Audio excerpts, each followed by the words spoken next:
Hey there, my name's Jesse, and you're listening to the Deep Lore Boys podcast, where Jackson, Matthew, and I delve into the random, rare, and usually ridiculous pieces of human history. He walked backwards everywhere he went. The Gavle Goat kind of survived 2023? Yeah, like halfway survived. Oh, this gets much stranger. There's a reason this place is called Mystery Lake.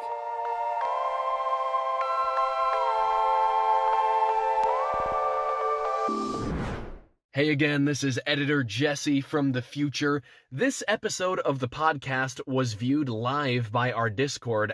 We hit the record button like we normally do, but we got on our Discord and our audience could listen to us record the podcast live and interact. It was really cool. We had audience members messaging us, and you'll hear that throughout the episode. Our Discord will be linked on our YouTube channel and in the descriptions of our episodes, so it won't be hard to find if you look for it. And we would love to have you there for the next recording. And now, on with the episode.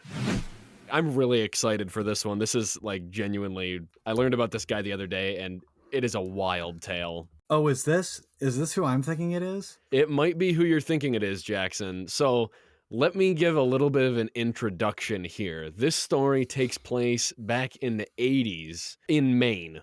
So lots of people back in the 80s in Maine apparently owned vacation homes. So they would go and they would stock up the fridge with all the food and stuff so that when people came to spend their vacations at the vacation home, they'd have all their food. But people would show up and the door would be locked. There'd be no sign of anybody like breaking in or anything, but the fridge would be completely empty. All the stuff was just gone. And it was the fridge goblin. It was, well, a local legend started of the North Pond Hermit. They were like, there is somebody creeping around, maybe some kind of fae, I don't know, stealing everybody's fridge food. What's going on? But it only happened to vacation homes. And eventually, people started like putting up security cameras, and they realized there really is some guy creeping through the woods and he's stealing the food. But the weird part was he was walking backwards everywhere he went. So, firstly, that's terrifying. It's like, that is a cryptid enough for me. This is the story of Christopher Thomas Knight. This guy did not have like really what looked like too strange of an upbringing. They said he was born in Maine and he did graduate from high school. Yeah, so he ended up installing home alarms. So like security alarms for homes. In Massachusetts. And then in 1986, he abandoned his job and just drove up to Maine. He only stopped when his car ran out of gas, and he was 20 years old at this point. And he just got out of his car, walked into the woods, and nobody saw him for like years after that. And this is all by choice. Like, he just decided to do this one day. His parents never reported him missing. They were just like, oh, okay. He said he had good parents, though. Yeah, he said, we're not emotionally bleeding all over each other. We're not touchy-feely. Stoicism is expected. Over the next 3 years, Knight changed the location of his camp sporadically out of fear of being caught, settling outside of the North Pond Lakes in 1989. So apparently he did have like a life in the forest. He regularly took cold sponge baths, and he shaved and cut his hair.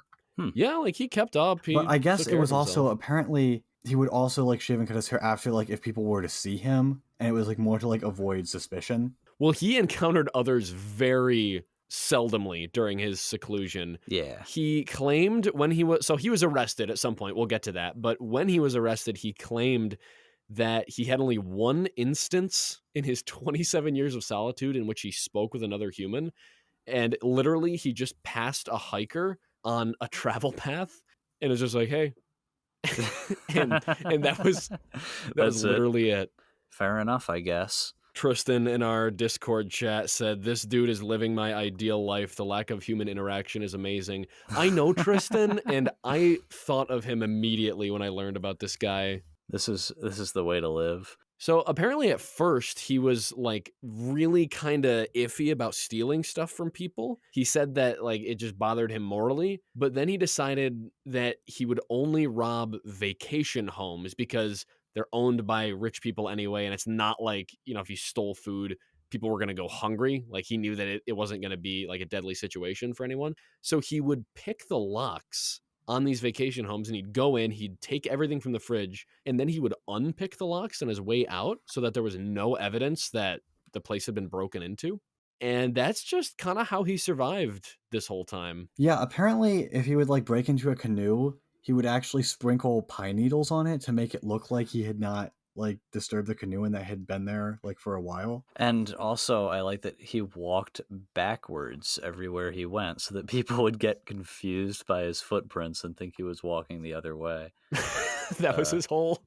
That was the whole strategy. That was It's his like, plan. if somebody finds my trail, they will go the wrong way. I mean, that's brilliant. So the way that he survived the winter was he would just eat a ton of food. He would go like full bear mode and just gain as much fat as he could. And then by the time spring came, he would be skinny again because he had burned all of that energy. And I guess I don't know, it kept him warm. He just hibernated? He literally hibernated. He would steal propane tanks from people. Oh, according to BBC, he never lit a fire even in negative 20 degrees Celsius weather. Oh, really? That's what it's saying here. He relied on a propane camp stove to cook and melt snow for drinking and bathing.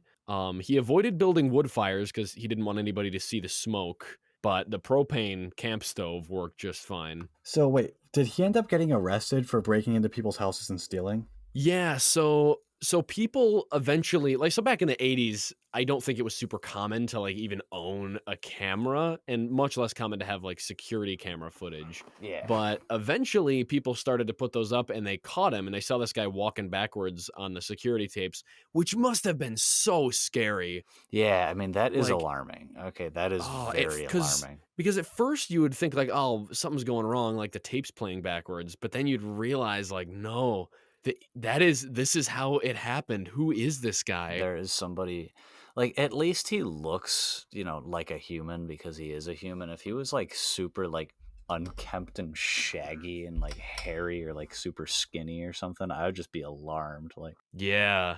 So what year did they catch him in? Because he disappeared in the 80s, but when did they catch him? 2013. Yeah, Okay, in so this was- 2013, I think they got him. He was having it rough because in 2012 he broke into a cabin where there wasn't a car in the driveway, so he thought that there wasn't anybody home, but there actually was somebody sleeping in there, and so neither of them actually saw each other, but the man basically started yelling at him to get out, and He pieced the scene. he almost got caught. He had a close one. But then in February of 2013, I guess he got caught again. A fisherman and his son and grandson like stumbled upon his camp. And I guess they agreed to keep quiet about it because Knight told them, like, I just want to be left alone. That's it. Just don't tell anybody I'm here. But I actually don't know how he got caught. I think it was just because eventually, like, people knew about him. They'd caught him on security tapes and they were watching out for him. No, it looks like he was captured by somebody named Sergeant Terry Hughes, a game warden. So basically, like, I think like police officer for wildlife and the environment. Which at this that's point- kind of what they are. I mean, Which, yeah, I mean, not like a police officer for deer, where he's like, this deer is not paying his taxes, let's arrest him. He's like, he's a police This officer deer has where his committed priority tax is to evasion. make sure that people are treating the wilderness appropriately. That's what he does effectively. Christopher Thomas Knight was stealing from a camp, and I guess Sergeant Terry Hughes found him, and he's like, he caught him. nuh-uh. He was actually there to And, bust a buck for DUI, and then he just happened upon Knight. And, what a shame.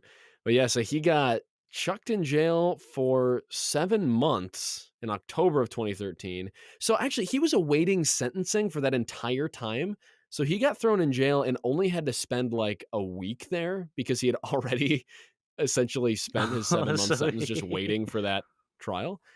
Okay. He also had to pay $2,000 in restitution to victims and complete 3 years of probation. Like, the judge of the case even said that it would have been cruel to him to have actually sentenced any more, and that he literally, or the prosecutor said that would have been cruel, and the judge said that he was unlikely to reoffend and do it again.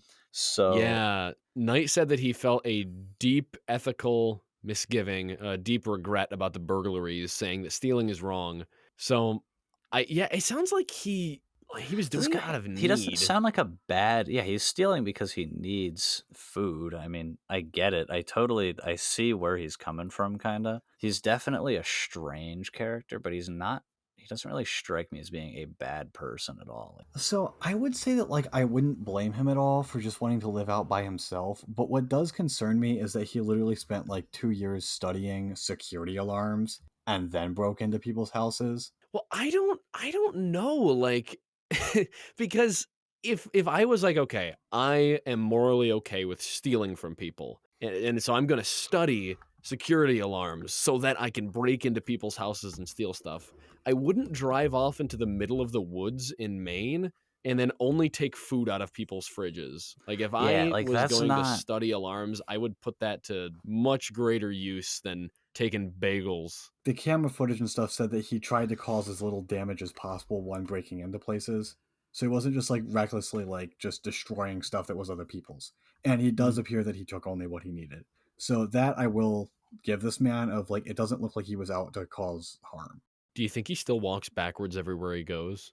I don't. You see him at the grocery store, Yeah, I and wonder you're if he like, does. After You're like, oh, there he 27 is. years, it'd be very hard to teach yourself to walk forward all the time then. would it? Like, oh, I Well, just I can't think that remember how to he- like move linearly. I don't think he just always walked backwards. Like, if you go to the images and you can look through, like, there's like security camera footage and stuff, and it doesn't look like he's just always walking backwards. That's just what he would do when he's going from place to place in the woods, if he's really going distances, just to be sure. Right. Like, If he's I don't like think he leaving just his did camp. that all the time around his camp or anything. Be funny if he did, though. I guess for a while after his release, he lived with his mother, actually, and reportedly has his own place today in a small Maine town and works in an auto shop. He's a truly interesting person. I think we've given my man Tristan a new role model. He is Tristan is Bro's really on a quest. fanboying over Christopher Thomas Knight in the chat here. Yeah, I think Tristan, he if you was. disappear for 27 years, just let us know when you come back to work in an auto shop. I'll come and visit.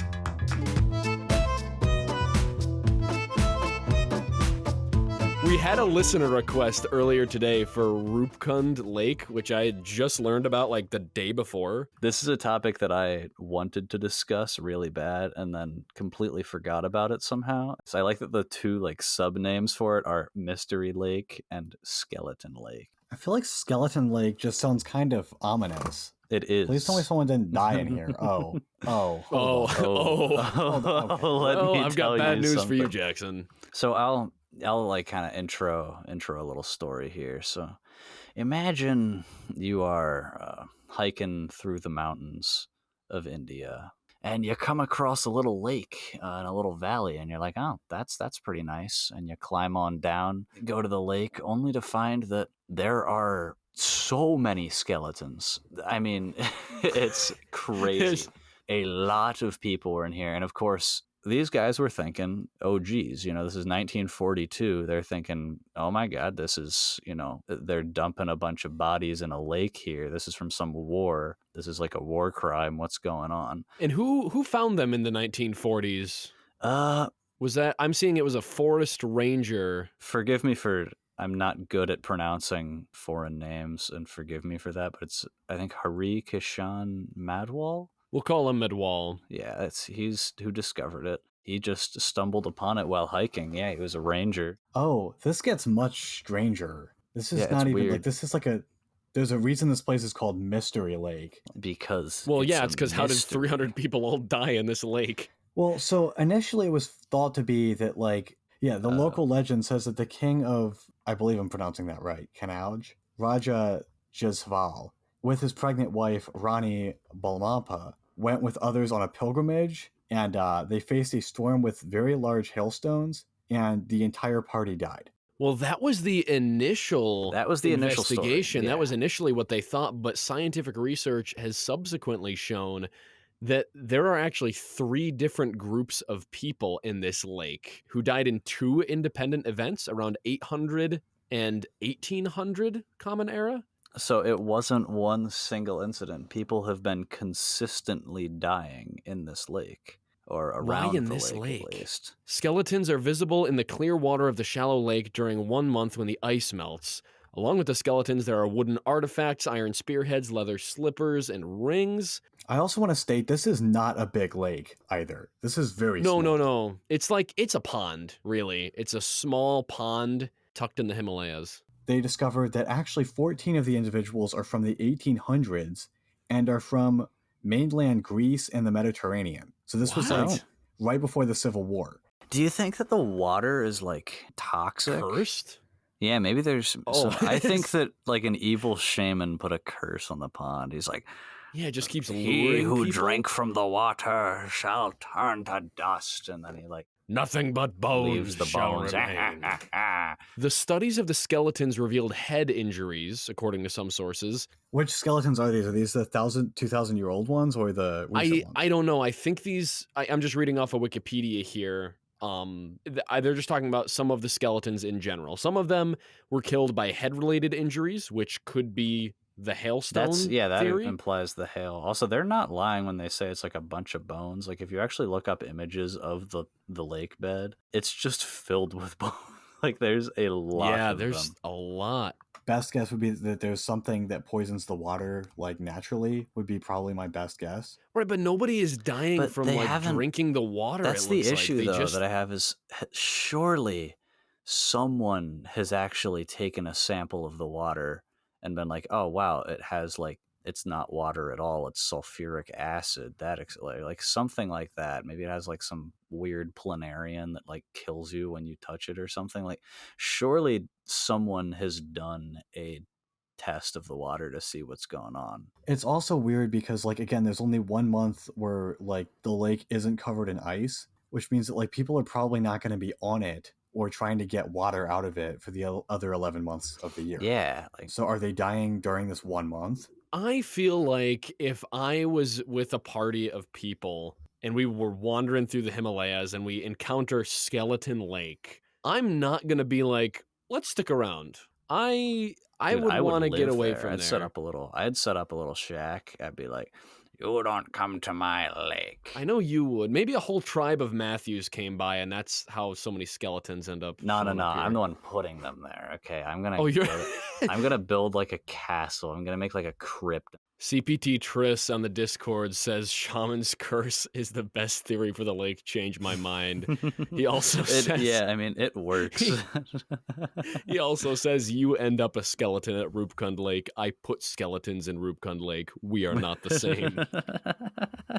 I like this bit that Trevor posted, just the skull emoji. The skull in the lake.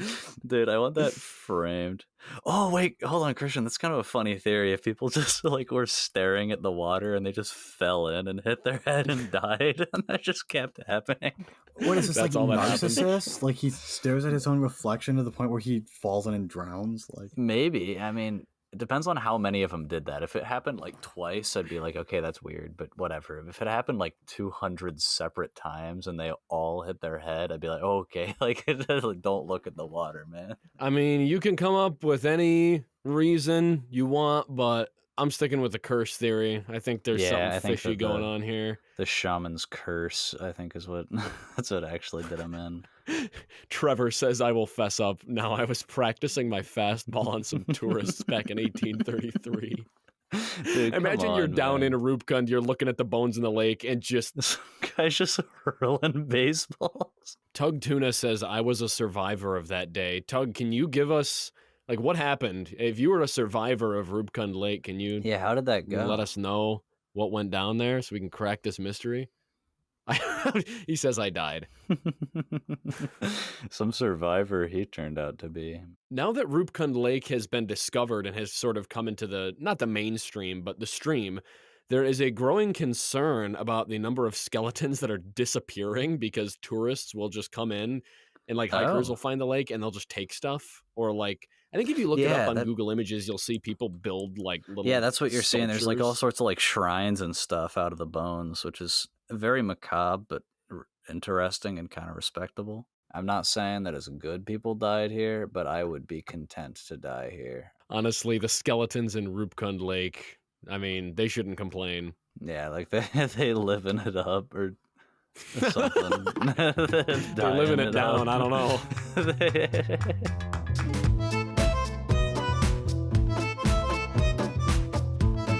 Boys, I think it's about time we cover some deep lore headlines, because there are bits of lore that we've covered in the past that we need to talk about because the lore has evolved. And I'm going to start with a solemn one, the Man of the Hole.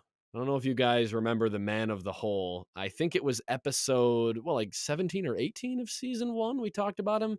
He's this guy in Brazil. His entire tribe was killed off by ranchers and whatnot. He's part of like an uncontacted tribe, and he's the last one left. And so the Brazilian government like cut out this giant territory for him, and he's just been living in the woods there ever since.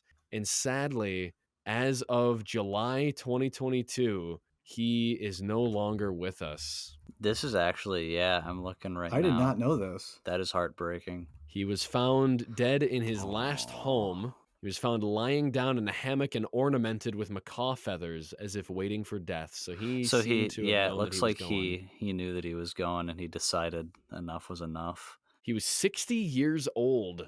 This is, the Man of the Hole story, I know we discussed it before, and I think we kind of went into it expecting goofiness, and really it is actually a very sad, truly sad story, and hearing about his death actually makes it even more sad. At least it seems he died peacefully and quietly. I really, really, truly feel bad for this guy. Oh, rest in peace, Man of the Hole. Rest in peace. Rest in peace. The next piece of deep lore news that I have here is it's not worse than the passing of the Man of the Hole. It's like a little better, but it's still bad news. You guys remember the Georgia Guidestones that we discussed back in season 1? Yeah, we haven't updated that either. That's another really bad news too. No, what's happened to them? Well, most everybody listening probably already knows about this if you were interested in the Guidestones at all, but they have been destroyed. Also in 2022. So like 2 years ago, we are really late. Yeah, we're really behind. One. We meant to do this a while back. We did, and we kept putting it off. But for those listening in the future, I guess it won't be as jarring. But on July 6th, 2022, an explosive device was detonated at the site, destroying the Swahili Hindi language slab and causing damage to the rest of the capstone. This happened at 4 a.m., and CCTV footage recorded a vehicle peeling out, piecing the scene. He obliterated one of the stones and damaged the others. So it had to be taken down after did they tear it all down afterwards? Oh, I didn't. I'm pretty sure. Well, I think since the explosion destabilized the whole thing, it like wasn't safe anymore. So they kind of had to get rid of it. Yeah, I guess it was unstable. But no, he like wrote all over it. They were like, "Death to the New World Order." I think the graffiti was before. I think that was 2008. Okay. That it got graffitied. But the sentiment still remains. Maybe it was the same guy. He just came back like how redneck can you get where you're like so scared of the New World Order that you crack out the explosives to blow up a rock? What does he think he just saved the world? Like, really, dude?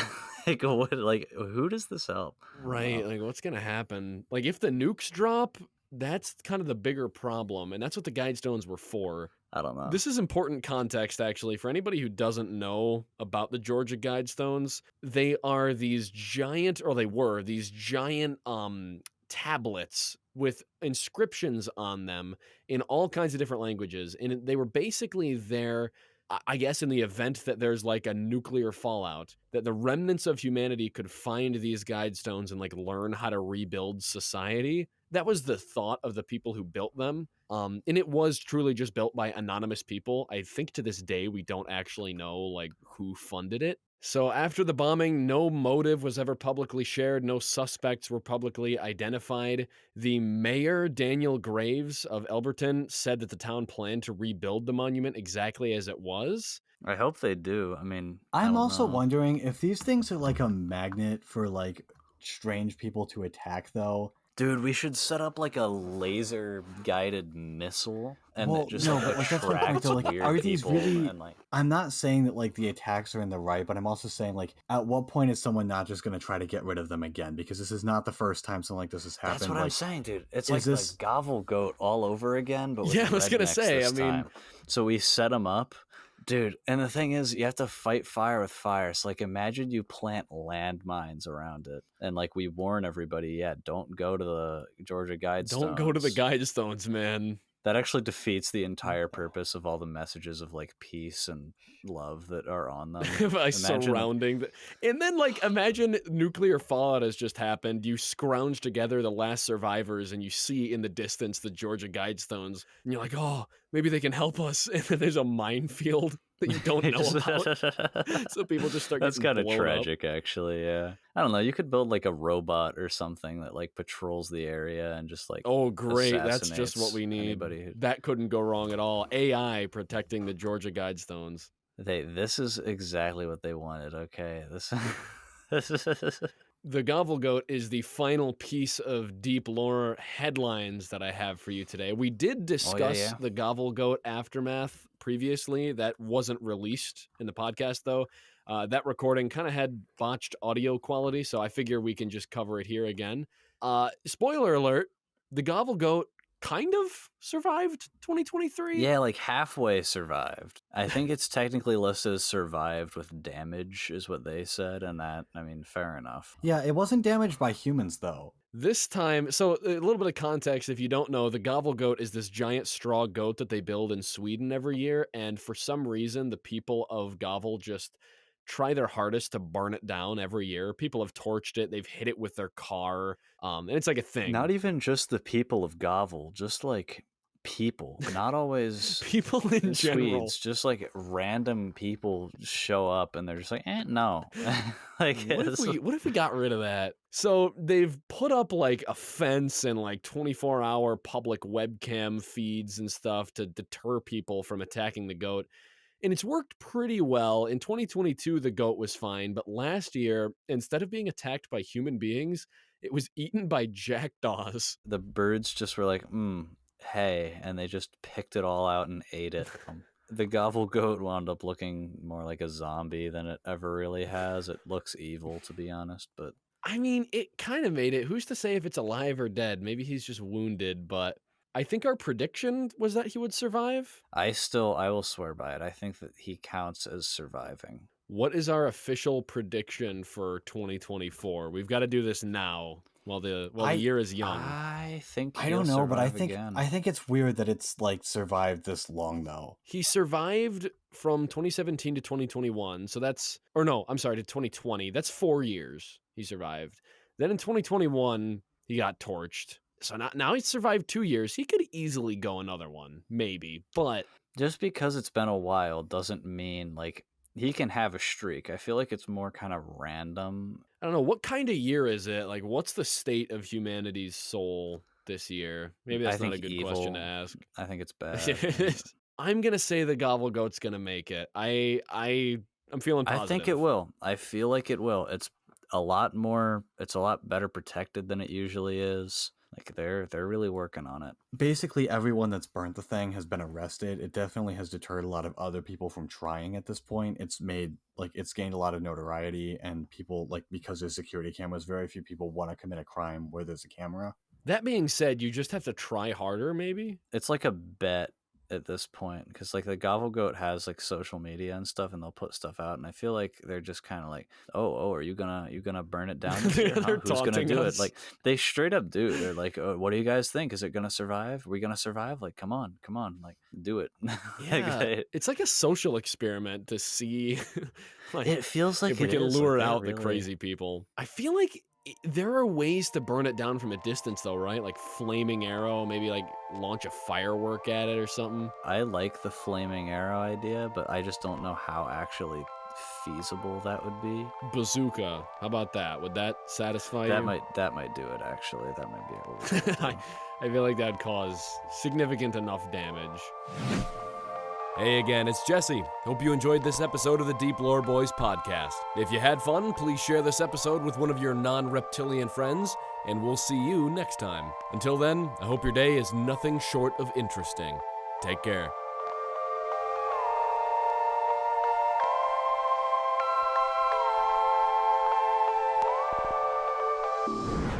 I'm gonna go post that one on Twitter.com.